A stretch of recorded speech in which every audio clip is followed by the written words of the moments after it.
Halo Sobat Arsi, kita jumpa lagi di Rerunning Channel. Kali ini kita akan membahas alur cerita dari film yang berjudul Crouching Tiger, Hidden Dragon. Film dibintangi oleh Chow Yun-fat, Michelle Yeoh, Zhang Ziyi, Chang Cheng, dan lain-lain. Baiklah, tanpa panjang lebar, mari kita mulai. Film dibuka dengan memperlihatkan aktivitas di tempat tinggal Yu Shulian. Nampak seorang ibu bergegas lari memberitahu kedatangan Li Mubai. Li Mubai adalah seorang pendekar Wudang dan Yu Shulian seorang pemimpin pasukan keamanan. Mereka berteman baik sejak lama. Mengetahui Yu Shulian akan pergi ke Beijing, Li Mubai menitipkan pedang Green Destiny untuk diberikan pada temannya yang bernama Tuan Te. Dia akan pensiun dan ziarah ke teman gurunya untuk meminta pengampunan atas kegagalannya membalas dendam pada Jet Fox. Tiba di rumah Tuan Te, Yu Shulian disambut dengan baik. Tuan Te seorang penasihat yang berteman baik dengan ayahnya. Di luar sana nampak ramai orang dengan segala aktivitasnya. Selain kota sibuk, Beijing juga nampak dikelilingi bangunan megah. Di rumah Yu Shulian menyerahkan titipan Li Mubai dan Tuan Te pun berjanji akan menjaganya. Tuan Te yang sudah menganggap Yu Shulian seperti putrinya sendiri, memberitahu kalau Li Mubai sedang memberi isyarat pada Yu Shulian. Sudah lama Tuan Te mengetahui kalau Yu Shulian dan Li Mubai saling menyukai. Sayang sekali mereka tidak ada yang berani memulai. Mendengar itu, Shulian membela diri dengan mengatakan kalau mereka bukanlah seorang pengecut. Dengan lembut Tuan Te berkata, kadang seorang pejuang hebat pun dapat berlaku bodoh. Jadi kalau Li Mubai datang, tolong beritahu biar nanti saya tegur dia. Lalu Tuan Te pun pergi. Saat mengantar pedang Green Destiny ke ruang belajar Tuan Te, Shulian bertemu Nona Yu. Nampak dia sangat tertarik dengan dunia pertarungan yang hidup bebas. Berbanding terbalik dengan keadaannya sekarang yang harus menikah dengan pria yang tidak dicintainya. Malam itu nampak Tuan Te dan Gubernur Yu mendiskusikan kehebatan pedang Green Destiny. Di tempat lain nampak Nona Yu diingatkan pengasuhnya untuk tidak bertemu dengan Yu Shulian karena bisa mendatangkan masalah. Menjelang tengah malam anak buah Tuan Te masih berjaga. Tiba-tiba muncul dari atap seseorang dengan pakaian serba hitam masuk ke ruang belajar Tuan Te untuk mencuri pedang Green Destiny. Pencuri itu ilmunya sangat tinggi hingga penjaga dapat dikalahkan dengan mudah. Setelah itu pencuri pun lari lewat atap rumah. Merasa kewalahan, Bo anak buah Tuan Te memberitahu yang lainnya dan pencarian pun dilakukan beramai-ramai. Sementara yang lain mencari di bawah, Yu Shulian langsung mengejar ke atap rumah. Akhirnya perkelahian pun tak terelakkan. Saat pencuri mulai tersudut, seseorang menyerang Yu Shulian dari belakang hingga ada jeda buat pencuri melarikan diri ke arah rumah Gubernur Yu. Hal ini sama dengan perkiraan Bo. Mendengar pedang Green Destiny hilang, Tuan Te sangat murka. Dia panggil Yu Shulian untuk membahasnya. Didapat kecurigaan yang sama dengan Bo, yaitu pencuri tinggal di sekitar rumah Gubernur Yu. Hari itu nampak orang berkerumun melihat sebuah pengumuman, rupanya selebaran pencarian orang yang bernama Jet Fox. Nyonya Yu sempat melihat sketsa orang tersebut, setelah itu dia berikan pada pembantunya. Di lain tempat, Bo yang penasaran masih mencari keberadaan si pencuri.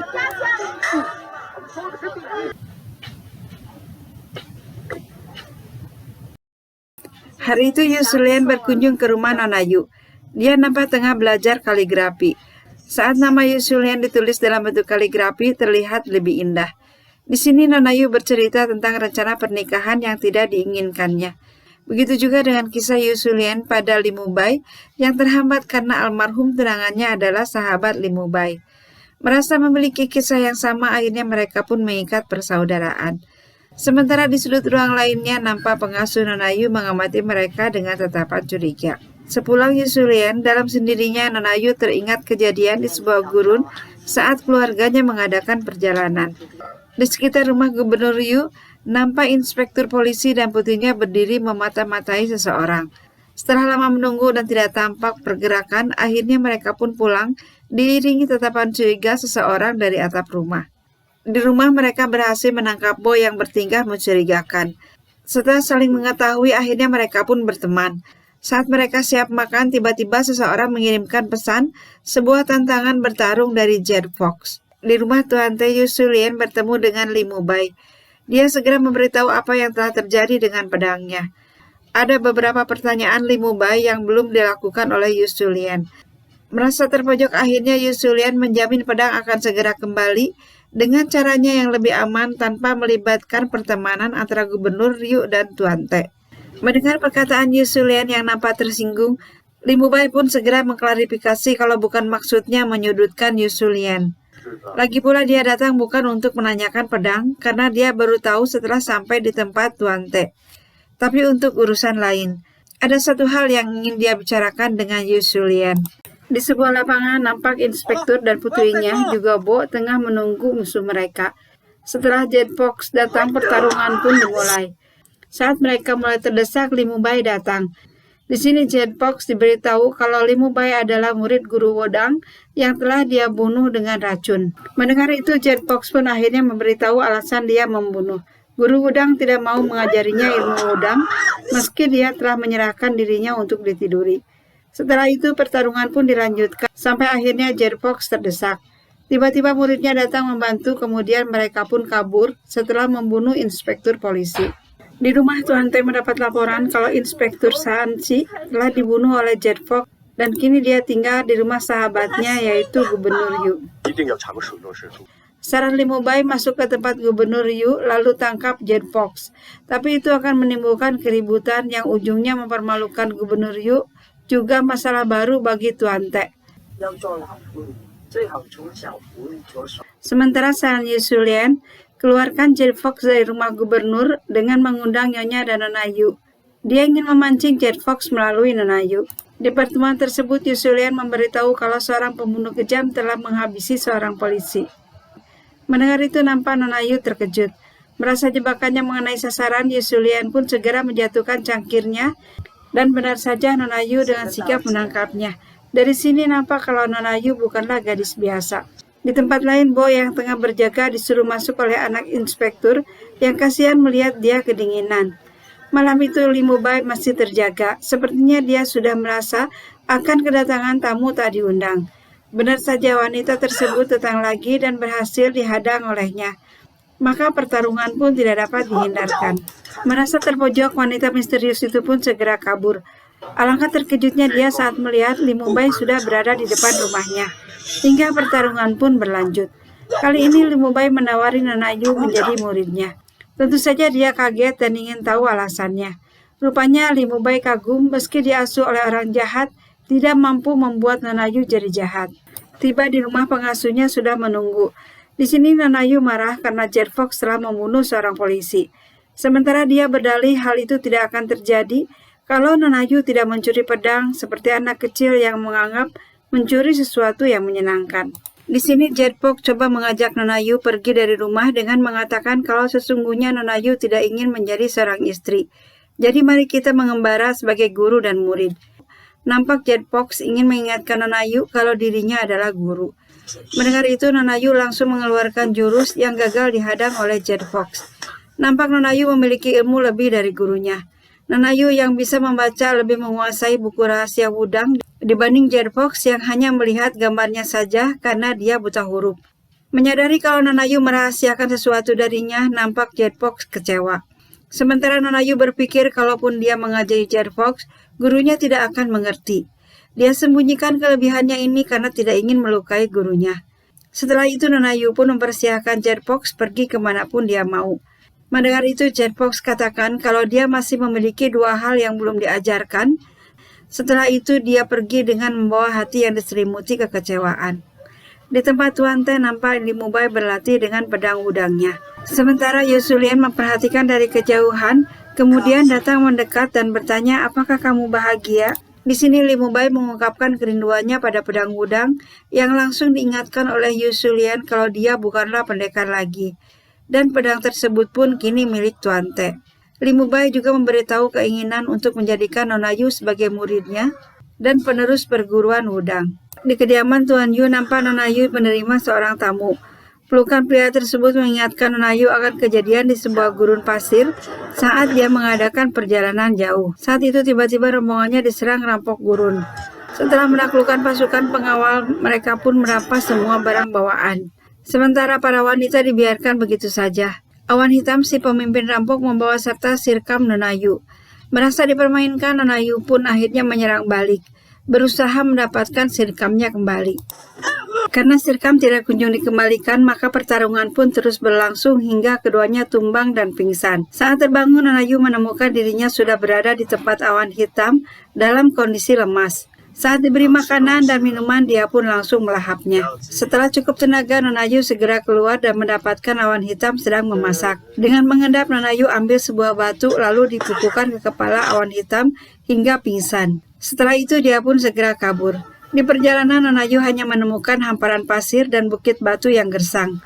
Akhirnya dia kelelahan dan pingsan. Saat terbangun, Nona Yu mendapatkan dirinya berada di tempat awan hitam kembali.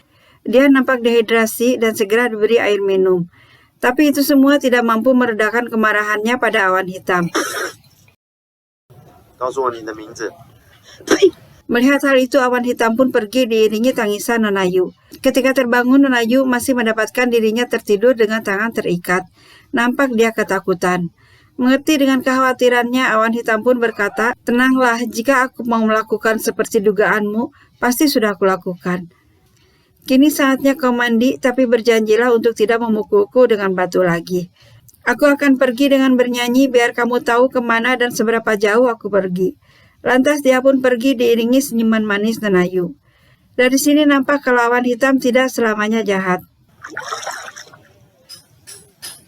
Selesai mandi dengan telaten, awan hitam mengobati luka di telapak kaki Nona Yu. Dengan sedikit ragu, Nona Yu pun menyuruh awan hitam menyerahkan sirkam miliknya. Merasa diperintah, awan hitam gusar. Dengan tegas dia katakan kalau dirinya tidak menerima perintah dari siapapun. Mendengar itu, Nona Yu ambil benda tajam siap menyerang awan hitam dan pertarungan pun dimulai kembali. Rupanya ini pertarungan terakhir yang membuat mereka saling jatuh cinta. Suatu hari Nona Yu dan awan hitam melihat sekelompok orang berkuda. Rupanya mereka pasukan Gubernur Yu. Mendengar itu, Nona Yu katakan kalau dirinya tidak mau pulang. Awan hitam coba mengingatkan, andai saja yang hilang anak mereka, maka mereka pun akan melakukan hal yang sama. "Jen, aku ingin kau jadi milikku selamanya." Ada sebuah legenda yang mengatakan barang siapa berani loncat dari gunung itu, dia hanya akan melayang tak pernah kembali. Maka Tuhan akan mengabulkan keinginannya. Setelah itu, Jen atau Nona Yu pun akhirnya pulang. Mendengar kalau Nona Yu akan dinikahkan, awan hitam pun segera datang dan memohon agar Nona Yu mau pergi dengannya. Sayang permohonan itu ditolak. Akhirnya awan hitam pun pergi dengan membawa kecewa yang amat sangat. Dia menyesal telah mengizinkan kekasihnya pulang. Hingga pernikahan pun tiba. Nampak cantik Nona Yu dengan pakaian pengantinnya. Tiba-tiba awan hitam datang hingga terjadi keributan. Pengawal segera memburunya. Saat awan hitam kabur, dia ditangkap oleh Li Mubai dan Yu Shulian. Di sini mereka baru tahu siapa awan hitam sebenarnya. Akhirnya Li Mubai putuskan untuk mengirim awan hitam ke Gunung Wudang menunggu Nona Yu. Di rumah Tuan Teh nampak gusar. Pedang Green Destiny hilang lagi. Tidak lama kemudian datang utusan Gubernur Yu yang mengabarkan kalau Nona Yu telah hilang. Tuan Yu meminta bantuan Tuan Teh. Di sini Li Mubai menawarkan diri untuk membantu Tuan Teh. Di sebuah kedai nampak seorang pria muda datang dan meletakkan pedangnya dengan cukup keras. Tidak cukup sampai di situ, dia tegur pelayan karena mangkuk minumannya kotor. Dua pengunjung datang mendekat dan menegur pemuda tersebut dengan arogan. Akhirnya adu mulut pun tak terhindarkan. Secepat kilat pedang Green Destiny bergerak, membuat mereka terdiam. Di sebuah tempat yang damai dan asri nampak Li Mubai dan Yu Shulian berbincang santai. Tatapan Li Mubai menyiratkan cinta yang begitu dalam. Dipegangnya tangan Yu Shulian sambil berkata, "Guruku pernah mengatakan tak ada yang bisa dipertahankan di dunia ini. Hanya dengan merelakannya lah kita bisa memiliki hal yang nyata." Yu Shulian yang mengerti maksud Li Mubai hanya diam terpana. Tidak lama kemudian perkataan yang selama ini Yu Shulian tunggu akhirnya terucap. Sambil menatap mesra, Li Mubai berkata, "Aku ingin bersamamu." Mendengar itu, Yu Shulian nampak bahagia bercampur haru. Di sebuah kedai, anak muda yang ternyata Nona Yu memesan semangkuk sup. Tidak lama kemudian datang sekelompok pendekar yang ingin menantangnya berduel. Nona Yu yang memang sedang menjajal ilmunya tentu saja menerima tantangan tersebut. Melihat teman-temannya terkapar, Biksu Jing datang dengan sedikit arogan yang langsung diejek oleh Nona Yu, dan perkelahian pun berlanjut. Setelah mengalami kekalahan telak, para petarung melaporkan kejadian ini pada Li Mubai. Setelah mendengar laporan, Li Mubai coba memeriksa keamanan setempat dan meminta Yu Shulian untuk pulang terlebih dahulu. Akhirnya Yu Shulian pun pulang ke rumah. Di rumah, Nyonya Wu menyambut kedatangan majikannya dengan sukacita. Apalagi mendengar kalau Li Mubai akan menginap di sana, dia pun segera pergi untuk berbenah. Saat sedang berdoa, Yu Shulian diberitahu kalau dia kedatangan tamu yang ternyata Nona Yu. Di sini Nona Yu menumpahkan kesedihannya atas perkawinannya yang dipaksakan. Mendengar itu, Yu Shulian menyarankan Nona Yu untuk pulang dan berbicara pada orang tuanya secara baik-baik. Setelah itu dia bisa pergi ke Gunung Wudang untuk menemui awan hitam. Entah apa yang ada di pikiran Nona Yu, tanpa disangka dia menuduh Yu Shulian bersekongkol untuk menangkapnya. Mendengar tuduhan Nyonya Yu, Yu Shulian marah dan memintanya untuk menyerahkan pedang Green Destiny. Karena menolak, akhirnya perkelahian pun tak bisa dihindarkan. Saat Yu Shulian berhasil mematikan langkah Nona Yu, dia tidak lantas membunuhnya. Yu Shulian hanya ingin Nona Yu menyerahkan pedang Green Destiny. Mendengar itu, Nona Yu hanya terdiam. Saat Yu Shulian menarik pedangnya, dengan cepat Nona Yu menyerang hingga pertarungan pun siap dilanjutkan. Akan tetapi Li Mubai yang baru saja datang segera menghentikannya. Li Mubai coba menyadarkan Nona Yu, tapi dia malah membangkang. Akhirnya pertarungan pun tak dapat terelakkan sampai Nona Yu tersudut. Di sini Li Mubai coba menyampaikan keinginannya lewat telepati. Mengerti maksud Li Mubai, Nona Yu setuju dengan syarat Li Mubai bisa merebut pedang Green Destiny darinya dalam 3 jurus. Hanya dalam satu gerakan pedang sudah berpindah ke Li Mubai. Nona Yu yang ingkar janji membuat Li Mubai kecewa hingga membuang pedang Green Destiny ke dasar air terjun. Nona Yu yang memang sudah jatuh cinta dengan pedang tersebut segera memburunya. Li Mubai yang tidak menyangka Nona Yu akan memburunya segera mengikuti. Dan apa yang dia lihat? Tiba-tiba ada seseorang dengan jubah hitam menyambar badan Nona Yu yang mengambang di atas air, lalu membawanya ke sebuah gua yang ternyata tempat tinggal Jet Fox. Di sini Jet Fox coba mempengaruhi Nona Yu untuk mengembara. Di rumah Yu Shulian diobati Nyonya Wu. Di gua, Nona Yu coba berjalan tertatih untuk mendapatkan air minum. Saat itu Li Mubai datang, dia langsung bersiap tarung. Sementara Li Mubai diam dengan tatapan mata yang tajam. Tidak lama kemudian Nona Yu pun ambruk. Ternyata dia telah dibius oleh Jet Fox. Tidak lama kemudian Yu Shulian datang. Rupanya dia mengikuti Jet Fox. Tiba-tiba mereka mendapat serangan panah beracun yang berhasil dikembalikan pada si penyerang hingga menewaskan Jet Fox. Sayangnya satu panah bersarang di leher Li Mubai. Sementara yang disasar yaitu Nona Yu berhasil diselamatkan. Menyadari dirinya dalam bahaya, Li Mubai katakan kalau dia hanya bisa bertahan selama 2 jam. Setelah itu darahnya akan berhenti mengalir. Dengan panik, Yu Shulian berusaha meyakinkan Li Mubai kalau racun tersebut pasti ada penawarnya. Dalam suasana menegangkan, tiba-tiba Nona Yu memberitahu kalau dia tahu penawarnya, tapi butuh waktu untuk mendapatkannya. Setelah menerima tusuk rambut, dia pun segera pergi ke rumah Yu Shulian untuk memakai kudanya. Di sisi lain, nampak pengawal Yu Shulian tengah menguburkan Jet Fox sambil diguyur air hujan. Di saat Nona Yu berusaha memacu kudanya secepat mungkin, di gua nampak Li Mubai makin melemah. Di sisa waktunya yang tinggal sedikit, Li Mubai ungkapkan rasa cinta yang selama ini dia pendam hingga membuat Yu Shulian menangis pilu. Tiba di gua dengan tergopoh-gopoh, Nona Yu masuk, tapi apa yang didapat, Li Mubai sudah meninggal. Dengan lunglai, Yu Shulian serahkan pedang Green Destiny pada bawahannya untuk dikirimkan ke Tuan Te. Sementara Nona Yu disuruh pergi ke Gunung Wudang untuk menemui kekasihnya.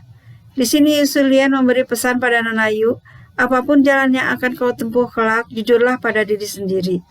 Keesokan harinya terlihat Nona Yu pergi menempuh jalan setapak yang curam dan terjal menuju sebuah tempat berdirinya perguruan Wudang. Di ketinggian sana nampak berdiri sebuah bangunan megah dikelilingi jurang yang sangat dalam. Tiba di tujuan, Nona Yu disambut awan hitam. Dia nampak pucat dan murung, tidak seperti Lo yang gembira melihat kedatangan kekasihnya itu. Alangkah terkejutnya Lo saat terbangun dia hanya menemukan sisir rambut Nona Yu saja. Dengan rasa khawatir, Lo pun segera mencari keberadaan Nona Yu. Dari kejauhan nampak kekasihnya berdiri termenung di tepi jurang. Dengan hati was-was, Lo pun segera mendekat. Di sini Nona Yu membahas kembali kisah seorang laki-laki yang loncat ke sebuah jurang dengan satu keyakinan bahwa dengan begitu mimpinya akan terwujud. Dengan tenang Nona Yu meminta Lo untuk membuat permohonan. Saat Lo menutup mata sambil mengatakan permohonannya, dengan sangat cepat Nona Yu terjun bebas ke jurang. Melihat itu Lo hanya bisa terdiam dan menangis. Demikianlah Sobat Arsy, film ditutup dengan ending yang sangat menyedihkan. Semoga kita bisa mengambil hikmah dari cerita ini. Jangan lupa subscribe, like, share, dan komen ya. Terima kasih.